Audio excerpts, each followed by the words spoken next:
Live from Seattle, Washington, I'm Adrian Manns at the Money Show. I'm here with Keith Fitz-Gerald of Money Map Press, and he is the chief investment strategist there and has been for quite a number of years. Oh my goodness, yes. I would love to hear your take on the markets, on geopolitical risk, on just what you think is coming our way based on all the craziness that we're seeing. No, absolutely. Well, I think the single most important thing that individual investors can do, the most profitable decision they can make, is to consciously simplify what they are hearing right now. Because, the information, the news is just filled with things. There's China, there's Russia, there's tariffs, there's the election. Who said what to whom, against whom, to whom, what. If you get down to the business of making money and you focus on the CEOs, you focus on the products and companies making the world of tomorrow, not the world we view through our headlines, right. That's a very different proposition and a calculation. So am I worried? No. Am I concerned? Yeah, you bet. China, I think there will be a deal.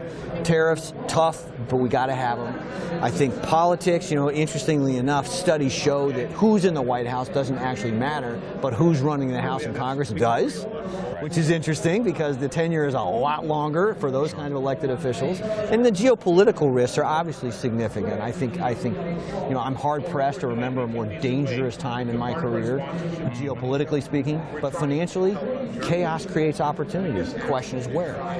Right. So in my own trading, we're primarily intraday in our shop, and it's a headline-driven market, and we're dealing with 400 or 500 point gaps every day, and it's become just a fact of life, and we profit from it. But what I find is that in your world, in the investment world, people are afraid of these things in a way they probably shouldn't be, right? Because the market just sort of persists. Exactly. Because the way I put it, fear is how you handle things with risk management.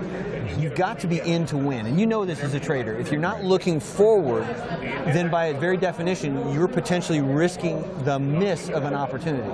So you've got to, Wayne Gretzky, I think, said you always want to go to where the puck is going to be next. Right. My grandfather used to say, and my grandfather played professional baseball in the 1920s, he swore up, down, and sideways that Yogi Berra actually said this. You miss 100% of the swings you never take. So as an investor, the worst possible decision you can make is to sit out the markets, no matter how bad it feels. You use risk management to stay in, because that's how you get the opportunity. So are you ever swinging for the fences?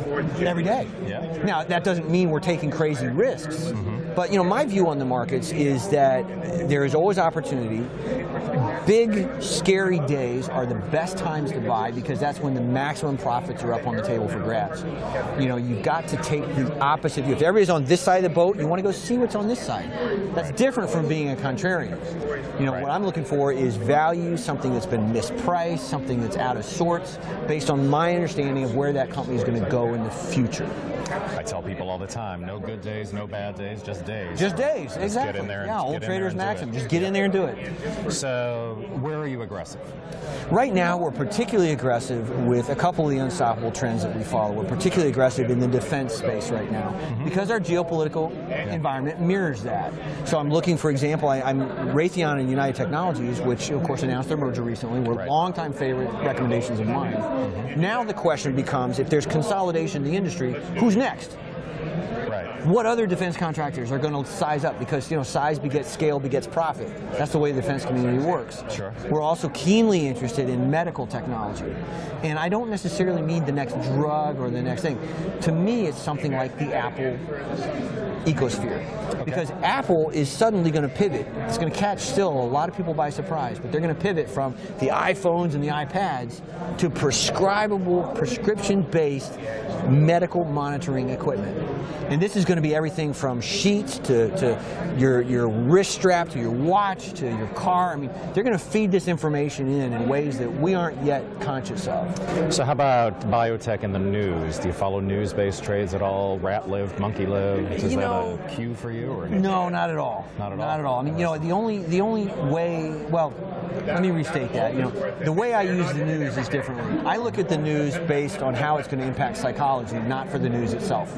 And I use something I call the rule of the back page. Okay. If it's on the back page, I'm interested, because by the time it gets on the front page, the trade's gone. Right.